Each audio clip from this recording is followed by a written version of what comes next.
Alright, so we've got two spheres, one with an equation r, the distance r equals 3. So we can tell from that one the centre of that circle is 0, 0, 0, and I drew my axis incorrectly, so 0, 0, 0, whereas the second one has a centre of 0, 0, 5 and a radius of 4. So first one, radius of 3.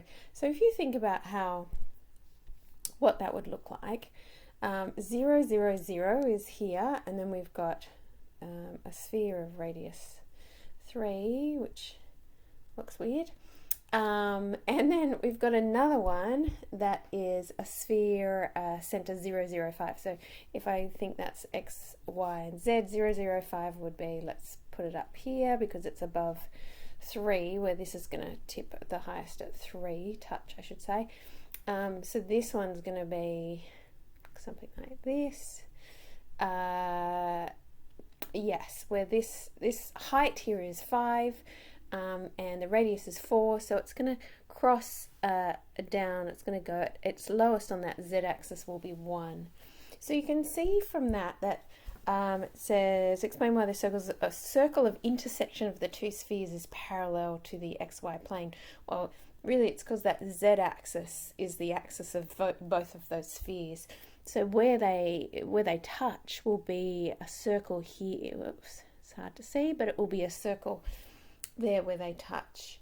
So if we want to find the centre and radius of that circle of intersection, we know that circle lies on both the spheres, right? Lies on both the spheres. So x, y, z, or the distance x, y, z equals 3 from the first one. So we know that means that x squared plus y squared plus z squared equals 9. Let's call that equation 1. We also know that x, y, z minus 5, whoops, and the length of that equals 4 from this second one, okay, because we know it lies on both. So that means x squared plus y squared plus z minus 5 squared is equal to 4. Oops, 16, because the radius is 4. There we go. Good mistake to make. Alright, so if I first do maybe 2 minus 1, let's say, so it gets rid of the x squareds, the y squareds, also gets rid of the z squared because we'll have z minus 5 squared minus z squared, and 16 minus 9. So we're just going to get the z squared's going to disappear there, so we're going to get minus 10z plus 25 equals 7. So negative 10z equals minus 18, so z would be 9 on 5. And so if you think of the z, it's telling us that 9 on 5 is there. So you can see now we've found the centre. We knew the centre was going to be 0, 0 something. So now we know the centre is 0, 0, 9 on 5. There we go. We just needed the z value.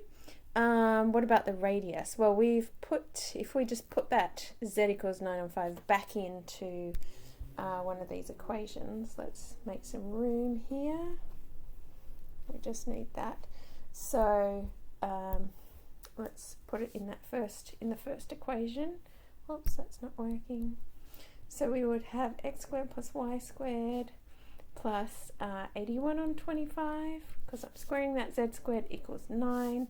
So we're going to get x squared plus y squared equals 9 25s on 25. So 9 25s take away 81. Alright, so I need my calculator. That would give us apparently 144 on 25. So now that gives us the radius, because remember we're looking for that circle there. So the radius must be the square root of that, which is 12. So there's my centre, and my radius must be 12 on 5.